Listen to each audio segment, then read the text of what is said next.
So remember the 5-part strategic management process? This is the second last stage of it, which is strategic implementation. And we've got this far through the process, right? To start with first getting the objective, then we did the strategic analysis, then strategic choice, and then comes strategic implementation, and then the company is all about controlling the whole process. This is what we are discussing today, strategy implementation. So we figured out what we had to do. Study choice, we chose which direction we're going, so penetration, diversification based on decision tree, वगैरह वगैरह, we do that. And once we've decided which way to go, then the company has to implement that change, bring it about, tell everybody in the organization and also all the external stakeholders that this is what we were doing so far, but we are also going this way now. So for example, like Pepsi had always been known for making Pepsi the drink, right? Pepsi, 7-Up, Mirinda. But now, Wait, Pepsi makes 7-Up?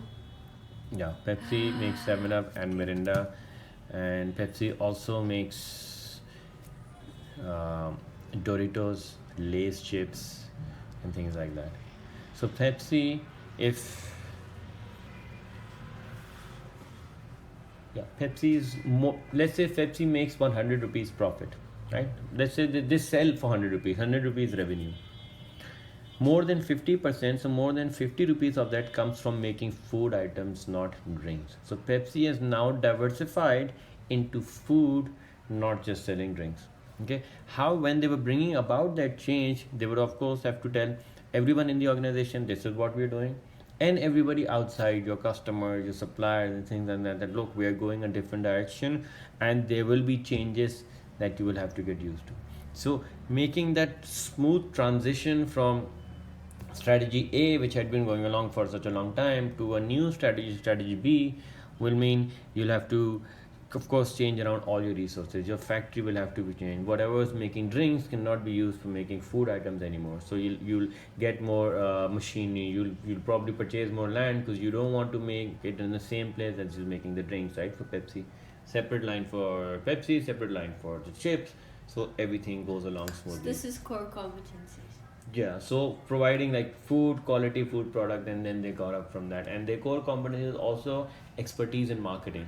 Pepsi can sell, right? They have these celebrities and all football stars endorsing their product. So their core competency is really how to bring about awareness and how to sell the product. So strategic implementation will be all about how do we make sure that this new change can happen smoothly.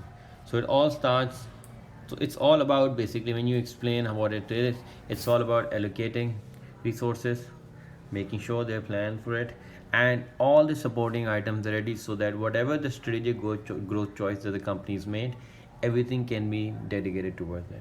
This is also where CPA becomes important. Remember, CPA is all about keeping to the core activities. That's what we use it for. So finding out what are the core activities that need to be done to make sure that this transition process takes, is done smoothly without any problems. And that's what is done in the strategic implementation part. The important thing is business plans is it's a document that a business always makes even when the start of it. So before you start, when you go to get finance from a bank, what does the bank ask you?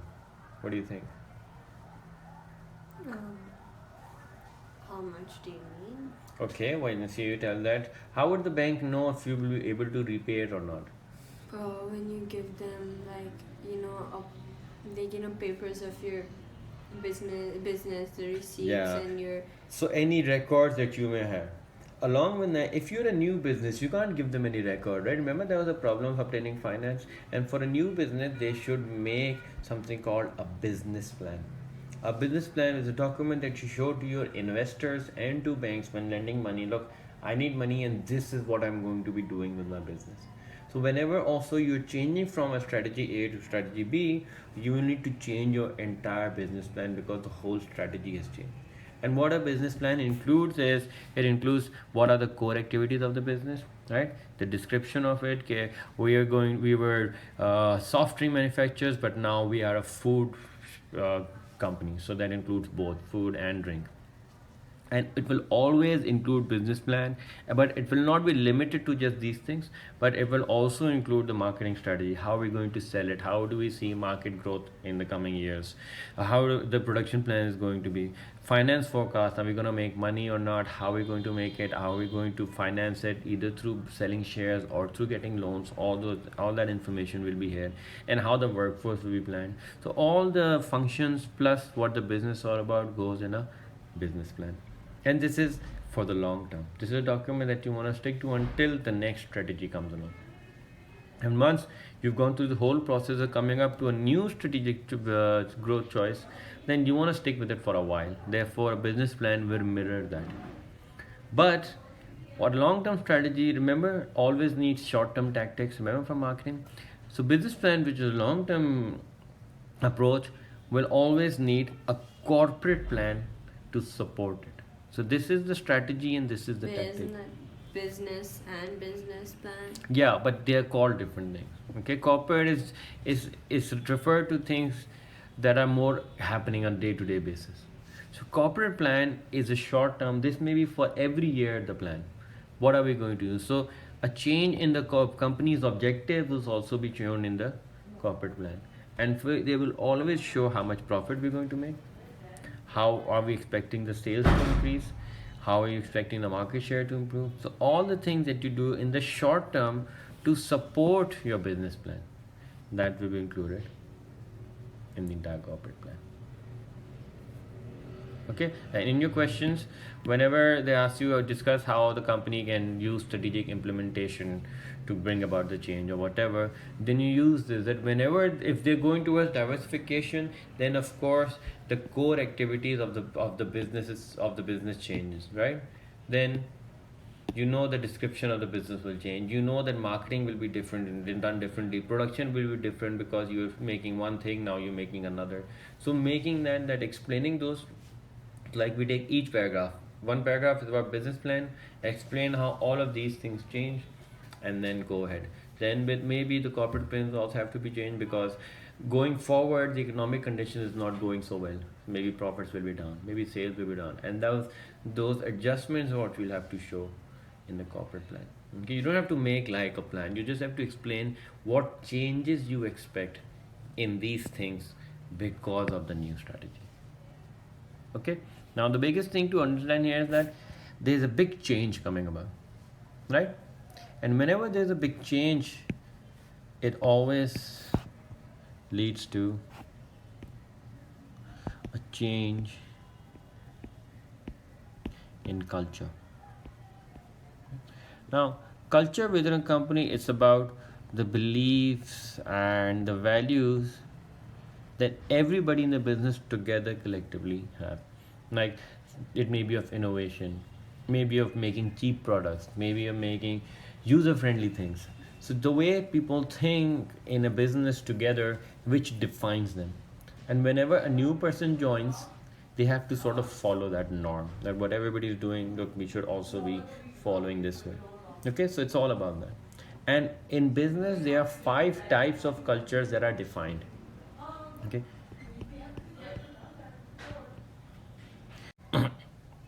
yeah. So, what was I saying? Now, whenever there's a change, there will be change in culture, and there are 5 types of culture: power culture, role, task, person, entrepreneurial. And at any given point in time, a business will have any one of these 5 cultures. So, what is power culture? Power culture is all about autocratic leadership. Do you remember that? Yeah. Very few people control the decision making, and everybody else follows that, which is very common in like the army. Like people at the top make all the decisions, and all the soldiers just have to follow it. That is power culture. Role culture is when everybody's role in the business, everybody's job in the business is very clearly defined. Let's say we're both in the same company. You are the marketing manager, I am the quality control officer. So our jobs, our roles tell us exactly what we are doing. And that's, you rely on people's skills, that I hired you because you're the best at marketing. So I should let you do your thing. Okay? So role is when everybody's jobs are clearly defined. Task is when things are more project based. So like when you're working for a marketing company, every now and then a client will come and say, make us a new marketing campaign, make us a new marketing campaign. So that's a new project that they get every time. And whenever you make a team for that particular project and let them do the thing, that's what you call a task culture. Person culture is where, if you remember the recruitment process we did in HR, yeah, that was all about getting the right person for the right job. If you've gone through the trouble of getting the person, do you want to read through it first? I read it. Okay. When you've gone through the whole process of finding the right person for a right job, you don't want to be constantly telling him what to do, because you want him to do his job. So giving the person the freedom to do whatever in their job, do the things properly and take decisions, empowerment, delegation, all those things. That's what person culture is, where you believe in the quality of the employee and let them do the things. Entrepreneurial is when you encourage everyone across the organization to think of risk taking, innovation. Everybody must think that they are an entrepreneur. Everybody must contribute towards how can we make the processes better, how can we make more money, where can the right risks be taken, how can we bounce back from certain things. So when that's what an entrepreneurial culture would be all about. And when a change in strategy comes around, there may be a lot of moving about. I get entrepreneur. Entrepreneurs is normally entrepreneurs like few people, right? The managers at the top, and everybody else is told just what to do. Entrepreneurs, when you get even the smallest employee, should start thinking of ways to take risks in their jobs. Take risks, push the expression push the envelope. It means just push the limits, go further, see if in your job you can make improvements. So don't wait to be told. That's what entrepreneur is. Okay, and when the strategy changes, you may be changing from, let's say, power to entrepreneurial, So or you say can't have from all. role to person. No, it has to be one or the other, or this to this. There may be different combinations. And if you in your exam, when you see the question and you see the strategy change, they will tell you, if you see that there's an autocratic leadership style, then you know there is a power culture. And if the questions, if the case study is hinting towards more diversity, more empowerment, then you suggest that either person culture or entrepreneurial culture is something that this company could use to improve the processes. So just based on which way it's going, you'll have to recommend which of these cultures can instead be adopted. But one of the important words, or the most important word in this whole thing so far, has been the word change. Whenever, if you're completely, like right now, you and I, we're both being forced to adopt a change that everybody will be studying online and keeping up with things and your media thing, and people with arts, and every subject is getting used to this new way. Did you accept this change right away? Okay, if you're absent, that means you're still resistant to it, right? I'm just giving an example, things like that. So whenever change comes about, you have to find ways to first get it through to people's minds that what is Cedar trying to do by emailing you all the time, by Miss Aisha contacting you, Getting you used to getting you used to it, and they always try to point out the positives. Look, this is being done to take care of your health.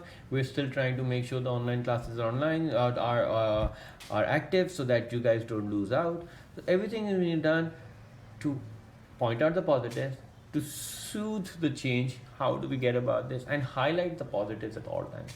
And that's what you need to do. And as a business, also needs to do the same. Okay, so a business will have to look at change in three ways. Uh, how to implement, right? And then they will always face resistance. And how do you get through? These are the three steps of change. And that's what all businesses will have to deal with.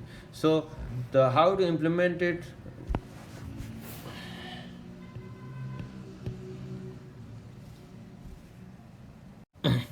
yeah, so implement it, you try to show the positives, right? That's the first thing.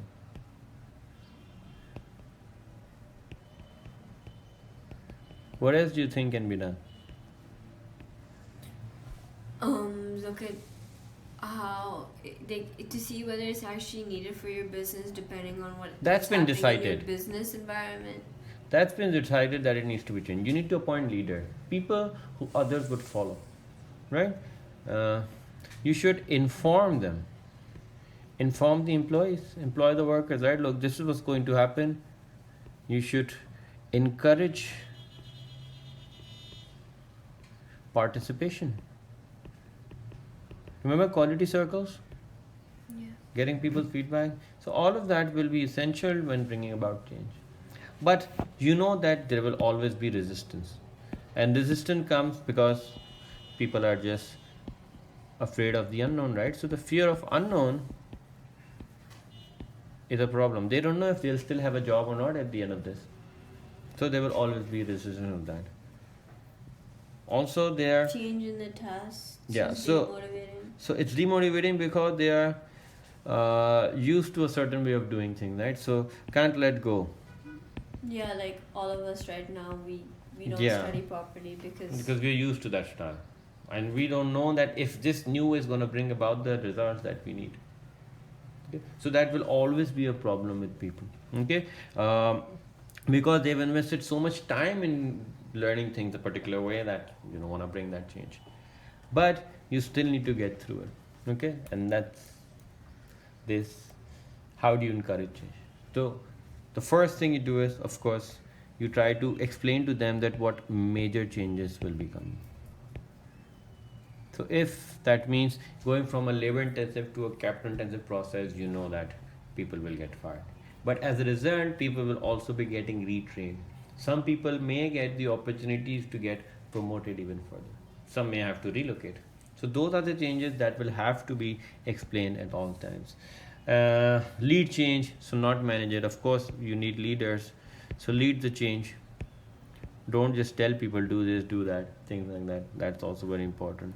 And of course, you also will need to give them all times assurances that this is being done for the benefit of the entire business. It's not any one person's own agenda in it. It's for everyone too. Okay, so that's important for culture to understand that it's not easy to bring about the change, but it has to be done, and these things should be looked at before we can fully expect the change to reap rewards for the business.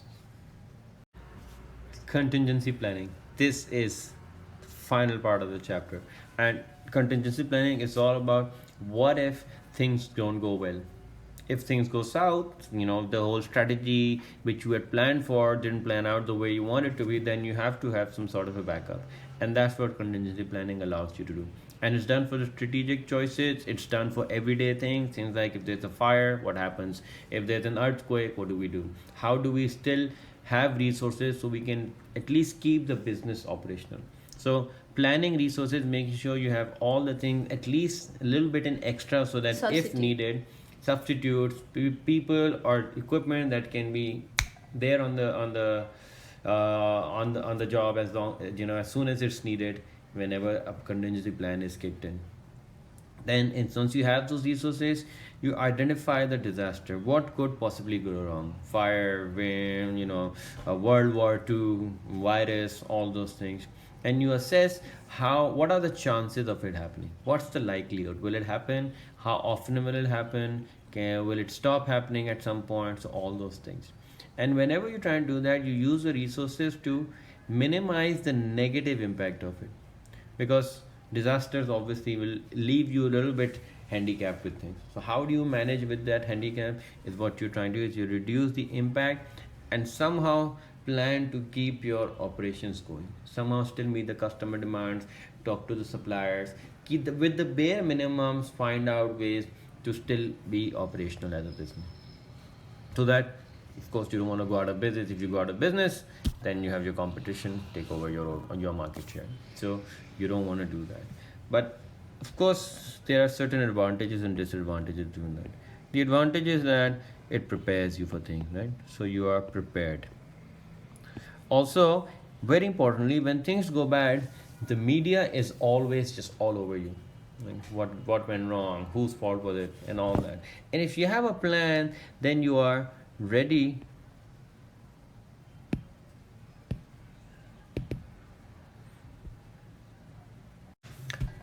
So I was saying that if you have plans for when a disaster occurs and you're prepared for it, everybody is deployed, whatever needs to be done, emails are sent out and things like that. It makes you ready for, yeah. So it makes you ready for any media heat that might come your way. So because things go bad, media is always looking around. So any media response that you may need is always ready.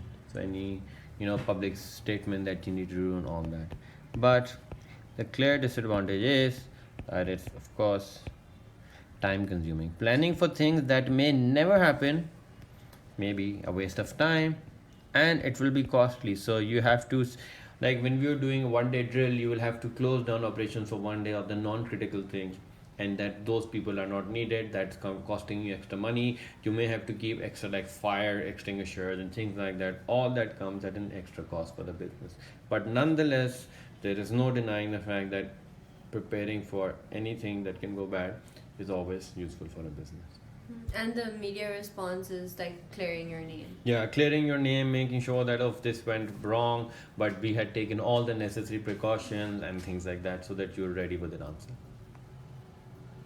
Yeah, one important thing to note here is on these business plans, right? There's certain influences. Then how do you decide what changes the business plan? Now, how do you decide what changes the corporate plan? Is there will always be certain external and there will be certain internal influences. So externally, we know the economy will have a big impact on which direction the business is going. Okay. Also, availability of resources.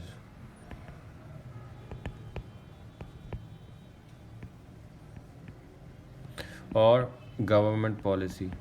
So basically, all the pastels will also have an impact on what your business plan is. Because remember, pastel is all about recognizing the changes and then sort of adapting to all those changes that are occurring. So that's all external. Internal would be, of course, any of your departmental changes. Okay, so maybe marketing needs to be changed, new people need to be hired in HR. Any restrictions internally that might be that help you to determine your business plan, that will also be included in it.